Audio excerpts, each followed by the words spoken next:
Hello, my friend, and happy first day of May. So first of all, apologies that I'm uploading this video a little bit later than I usually like to upload my monthly readings, but I've had a lot going on in the last few days, and I'm sure you have too, so I'm sure you understand.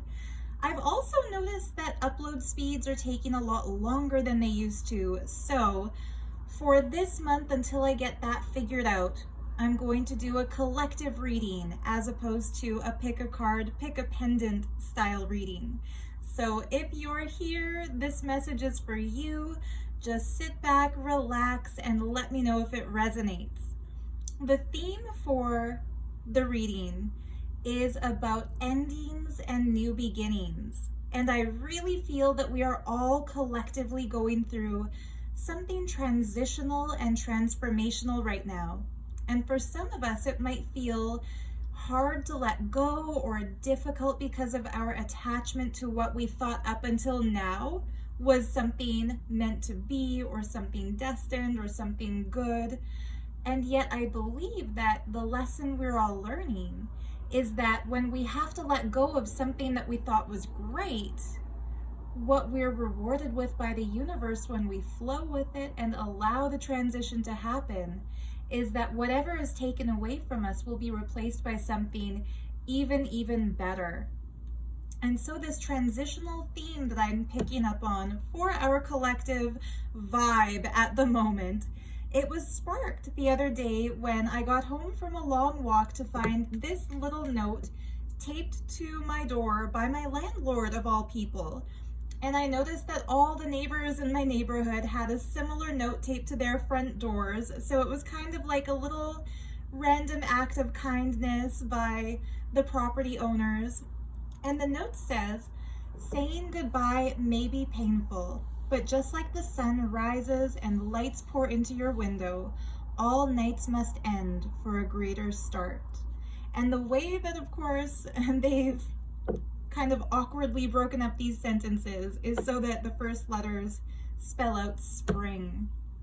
And so right now, whatever you're letting go of, whatever you're losing, for example, if you've lost a job, if you've had to move away to a place that you really thought you were meant to live, if you're saying goodbye to somebody, if you're going through any kind of difficult breakup or a difficult situation where you no longer have what you thought you had, just remember the end of every season ushers in the beginning of the next season. And what we're saying goodbye to is winter. What we're saying hello to is spring. We're letting go of stagnancy. We're letting go of struggle. We're letting go of confusion. We're letting go of being breadcrumbed into thinking that, there are signs that whatever is happening is supposed to happen, when what we're doing is aligned with what we're truly meant to be doing. We won't even have to look for signs because we will know that we are in the situation that existence has made for us. There will be no question. And so the darkness of winter, the murkiness of leafless trees, the long nights and short days are being replaced by sunshine and birdsong and flowers blooming and the grass turning green. Unless, of course, you're in the southern hemisphere, in which case forget everything I just said and enjoy the fall colors and enjoy the cooling off of days, because really all transitions are always progressively moving forward, never backwards. And so happy spring or fall, depending on where you may live. So I'm going to pull 3 cards for all of us today from the Sacred Crystal Ally Oracle. Look at that. The first card I noticed as I'm shuffling is the card of release. So take a deep breath in, exhale slowly. As you exhale, set the intention that anything you're holding on to that is no longer serving your highest good will easily slip away, painlessly slip away.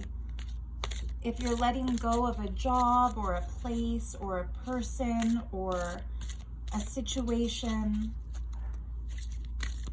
Let it go with love. Let it go with gratitude for the lesson you've learned. And open your heart for all the abundant blessings to pour in. And with that said, let's have a look at the 3 messages. Ooh, oracle cards. I said 3, not 50. I had too many jumpers there, so let's try that again. Let's ask for 3 cards that oh, there they are. 2 of them fell out. Let's take this one as well. Okay. Structure, discipline, and prosperity reversed. So the transition that we're going through as a collective is all about being too relaxed with regards to our life purpose. The immediate feeling that I'm getting by nature of the fact that 2 of these 3 cards are earth element cards is that we are moving into a time of greater manifestation capacity. But this is not the passive manifestation that comes from daydreaming and wishing and hoping and yearning. This is the kind of manifestation that comes through direct plans and action. If you've always wanted a special trip to happen, don't fantasize about yourself on that trip, sitting on that mountain or sunbathing on that beach or swimming with those beautiful waves cresting over your head. Instead of just daydreaming about it all the time, start a little savings account, put money away for that trip, do what you need to do to book your time off for that trip. The structure that comes in through the beautiful ancient stone of shungite is the structure with which the entire universe vibrates. So I'm sure you've seen this before, but I'm just going to remind you of it. If you look at planet Earth and zoom in to events that are going on, for example, the chaos of urban sprawl, you see how cities have, dumps that are filling up with garbage, and you'll see chaotic looking structures being erected and then going to ruin. It would look, based on our perspective here, while we're in the matrix of human life and the 3D vibration of planet Earth, it would look like chaos is reigning supreme. But if you zoom out and look at the macroscopic picture as opposed to the microscopic of day-to-day life, on a larger scale, the orbit of the moon around the earth around the sun, the other planets in their elliptical rotations, everything is timed beautifully. There is music in the spheres. There is order beyond all that chaos. And if we're not recognizing that order, if we're seeing life's events as random and disconnected and disjointed, we might feel ourselves to be the victims of things that don't go how we want them to go. But if we relax and trust that there is divine order, despite whatever chaos we might be experiencing in our own minds, synchronicities will start to come in that show us really, truly for real. When we let go of something that we felt like we had to hold on to, suddenly our empty hands are the hands of receiving. So for example, you're holding on to this piece of wood because you know this piece of wood. You love this piece of wood. This piece of wood is beautiful to you. But suddenly this piece of wood, for whatever reason, just can't be in your hands anymore. You let go. Only once you've let it go are you able to grasp a crystal. I hope this analogy is making sense to you, but essentially, if we let go of the perceived chaos, we can welcome in the beauty of structure. And so the first card of our day being the card of structure, it shows, again, the transition that we're moving through is going to bring us into a better harmony with the song of the spheres. And I'm not just talking about space and macrocosmic concepts. I'm also talking about finding yourself in the right place at the right time for the right reason. You lose a job, suddenly you get an offer for something so much more aligned and in the direction you want to take your life. Your building goes up for sale and you have to move out of an apartment, and suddenly you find a cute little house in your price range that has a beautiful garden and windows that let in all of the sunlight. When we let go of what we think we're supposed to be holding on to because a situation changes, if we do so with love for ourselves and trust that we are worthy and we are deserving, instead of dwelling on that loss and feeling so hurt by the loss that we wonder what we should have done or could have done different, if instead we trust that whatever we did was the best we could do based on the fact that we are who we are and that we are living in accordance with what we feel is right in every moment, that kind of self-love can only attract greater and greater and greater blessings. And so after structure comes discipline. And what's interesting is that if you listen to any self-help experts, motivational speakers, trainers, people who are like coaches for finances and for manifestation, these two words really do often go together. If you're working towards a goal and you spend 3 or 4 days hardcore pushing to reach that goal, and then you get lazy and fall back into your old habits and your old laziness, lethargy, apathy, inertia, any progress you might have made in those few disciplined days will be wasted because you have to regain that discipline again. And each time it gets a little bit harder and a little bit harder because we teach ourselves that it's okay to give up.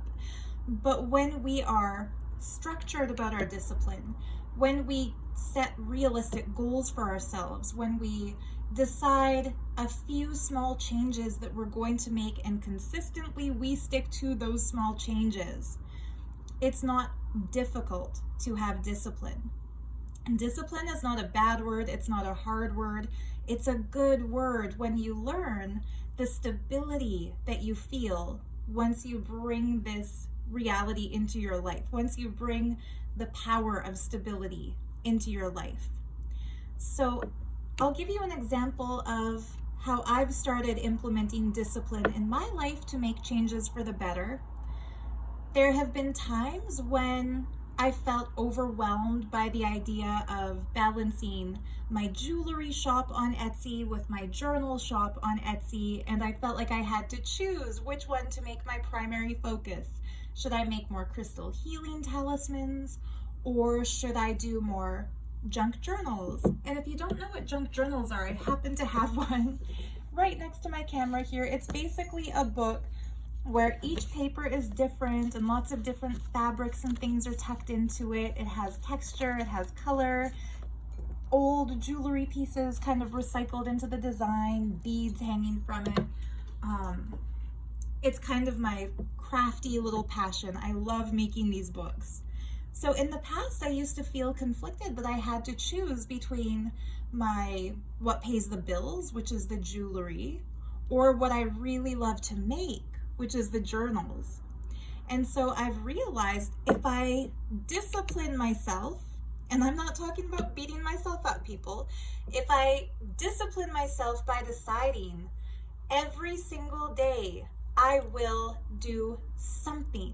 Some days I'll make jewelry, some days I'll do some crafting in a journal, some days I'll film a YouTube tarot reading video, some days I will take promotional photos for my Instagram to promote my business, but every day I'll do something. As soon as you start doing something, you'll start enjoying it if it's aligned with your life purpose. And before you know it, you don't have to worry about how you're going to balance time between multiple projects because they will all become equal passion projects. And if you've already decided at the beginning of the day that there's no such thing as a day off, I will be doing some kind of work today, you never fall into the inertia of trying to see how long you can get away with not doing anything. And if you can't already tell, I do have a habit of procrastination that I'm breaking or have broken. And so this is how I've implemented discipline. It's a mental barrier that we have to break through first. So by deciding, yes, every day I will do some work towards my businesses, suddenly there are never days when I wake up and think, ugh, I have to work today. Because every day I wake up and think, oh yeah, I'm gonna do some work today. And then nothing ever piles up and it's not overwhelming. And I took that discipline a step further towards the end of last year when I decided I was going to challenge myself to try to make one new journal every single week. And these things take 10 plus hours each to make, from wrapping the cover with fabrics, to picking out the jewelry accessory pieces to decorate, to gluing in or sewing in the pages and picking the right pictures. And so it's a laborious process. And at first I thought, we'll see if I get like 2 or 3 weeks in a row where I've been able to make a new journal. But it's been a couple of months now, and every single Saturday I've uploaded a new journal flip through video to my other YouTube channel, which is called Sarah's Journals, if you're interested in checking it out. But it's all in our minds. Whatever we think we can't do, we cannot do it because we don't believe we can do it, and so we won't even try.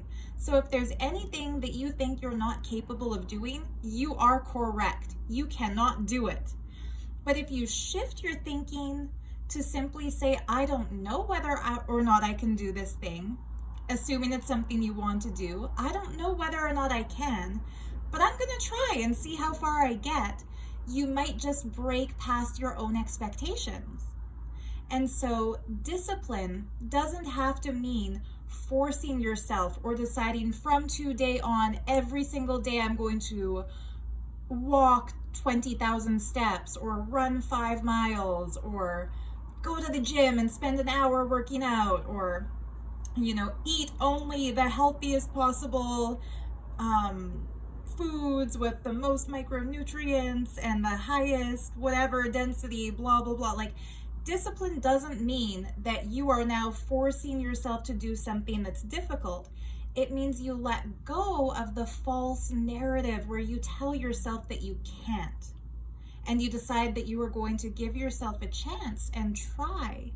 And when you try and succeed one day, the next day it's easier to try again. And if you constantly see it as something experimental, like, okay, well, yesterday I was successful with this, let's see if I can do it again today. And before you know it, you will have structure, you'll have routine, because you've implemented discipline in a way that doesn't feel intimidating, overwhelming, or impossible. The discipline will create the structure. Deciding to have the structure will inspire you to be disciplined. And so really these two cards perfectly hand in hand show what we're moving into in spring. It's spring cleaning time. Get rid of whatever clutter is in your physical space. Also get rid of any inner clutter holding you back in your inner space. Now the third card, and to be fair, these two cards flipped over after I shuffled. This one I selected, so this one is kind of like the question mark. It might be here for some and not for others.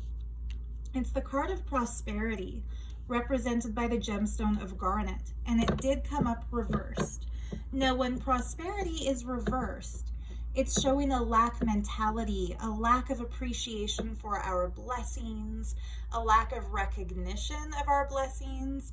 Some people might say, wait, the prosperity card came up. This is not my reading. This is definitely your reading because prosperity was reversed, which means that's exactly what you'd be saying. Now, it does not mean in any way whatsoever that you are not going to be wildly abundant in the month of spring. It means you have some mental shifting to do with regards to your relationship with wealth. Prosperity is not about how many zeros are at the end of the one in your bank balance. It's not about how much you have, whether you're a property owner or a renter, whether you have a car or you don't. Prosperity is all about your ability to trust yourself to be able to have whatever you want, whatever you need, and to go beyond your limited beliefs, your limited circumstances, and push for your dreams, push for your stars, make your plans, reach for your goals. If you believe that you can do something, you can do it.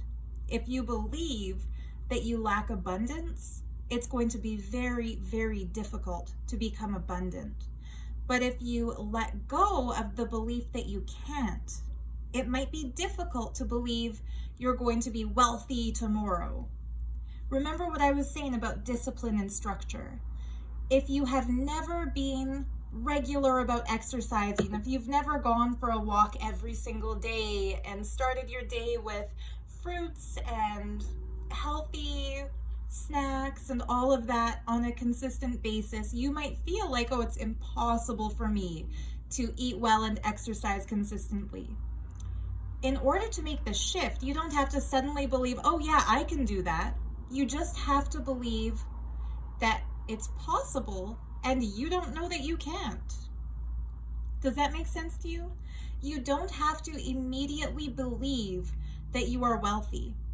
You just have to immediately believe that you don't have to be poor, and that maybe, just maybe, you can make the shifts that need to be made in order to attract abundance, in order to earn abundance, in order to bask in that abundance and generate more and more abundance. I think a lot of people get hung up while manifesting on the concept of positive thinking. Don't ever dwell on what you don't have or think about what you want, because that immediately creates a barrier in getting it. And what do we start doing as soon as somebody tells us, don't think about the bad thing that you don't want anymore, because the more you think about it, the more you attract it? Suddenly, you're thinking about it more than ever before, and you're mad at yourself for thinking about it more than ever before. Or somebody tells you, if you want this, that, or the other, believe you already have it. But if you're walking to work in the morning and you want a car and you're manifesting a car, it would be crazy for you to be walking down that street thinking, I'm driving my car right now. I have a car, right? Nobody expects us to be delusional in our manifestation space. So if you're deciding to manifest and you're ready to welcome in that prosperity, don't try to force yourself. You don't have to believe that you're wealthy. You just have to believe that it's a possibility for you. And you have to believe that you are capable of doing what you need to do from your end in order to get there. And when you start doing it, I promise you from my own experience, it's worked for me. I believe it will work for you too. The moment you start doing the things that you know you can do in order to manifest your desire, the more existence is going to start helping you out by throwing synchronicities into your path, by bringing you to the right people at the right time in the right way for the right reason. You will be making friends that you didn't even know you wanted and needed in your life. They will just be showing up. You will be manifesting. It's all about your mind first and foremost. And I'm sure you've heard a billion other spiritual teachers, tarot readers, Reiki masters, whatevers, like life coaches. I'm sure every one of us has said the change starts within you. But it really does. And for whatever reason, the universe is giving us kind of the square one basic teachings once again in today's reading through these cards. And so maybe it's a lesson that we're meant to continuously learn. It's not something we learn at once and then we've got it. We have to remind ourselves over and over again of times when we have manifested through changing our thoughts, through changing our beliefs, through aligning ourselves to our higher possibilities, instead of just dwelling on what we thought we were stuck with. So first message of the day, whatever it is that you're letting go during this time of spring cleaning, let it go truly. You don't need it anymore in your life. You can relax, you can breathe, you can free it. If it is meant to be a part of your life, it will be back, so don't worry. But if it's not, you will have created space for something even better to pop up in its place. After that, choose the structure you want. Let go of the feeling that you're not able to be disciplined in order to have and to maintain and to enjoy that structure. And remember, prosperity will flow to you the moment you believe you deserve it, you are worthy of that, you are capable of achieving it. There's nothing that sets you apart from others who already have the things that you want, other than your inner belief that they have some special magic that you lack. You have that same magic that they have. The only difference is they've tapped into it because they believed it was possible for them and acted as such. So you can have that prosperity. And I think this can be a fun little thing for you to do in order to really soak up symbolically the message of this reading. If you choose to claim it as yours and you choose to manifest greater abundance and bring what you want into your life, it doesn't have to be money. Abundance can also be an abundance of love in a relationship. It could be an abundance of joy and manifesting a great group of friends to hang out with. It can be an abundance of success in your creative field and getting recognition for your creativity or your talent. That abundance, whatever the abundance may be that you are manifesting, give yourself a special little date in the park. Pack yourself a picnic basket, bring a bottle of wine if it's legal where you live and you enjoy such a thing. Bring some nice fruits, bring a good book to read or a journal to write in or a crystal to meditate with. But go sit in a park under a tree, soak up some sunlight. And remember, the simple act of being outdoors, eating delicious food, enjoying the sunlight, that, my friend, is prosperity. Literally, as this card depicts it, that is the very pictorial depiction of prosperity. So if you give yourself that little self-park date experience, in that moment you will know, as kind of a little cosmic joke between you and the illustrator for this card, you will know that you have already manifested that prosperity. And nothing like laughter and gratitude exists to draw in more and more abundance. So enjoy that. Happy springtime. Go soak up that sun. Get your feet in the ground. That'll help you get more grounded. That will help activate that earth element. Discipline is not a scary enemy. It's not a punishment. It's not synonymous with punishment. It's synonymous with actualizing potential, doing what you need to do. Structure does not mean that there's no room for jazz and improvisation. You can always color outside the lines, but first draw the lines. Thank you so much for tuning in to today's video. I hope you enjoyed it. If you are one of my patrons over on Patreon, of course, there's going to be the extension reading just for you. And if you're in one of the tiers that includes a private reading, those will be there for you by the 5th, as always. So much love. See you next time. Happy May.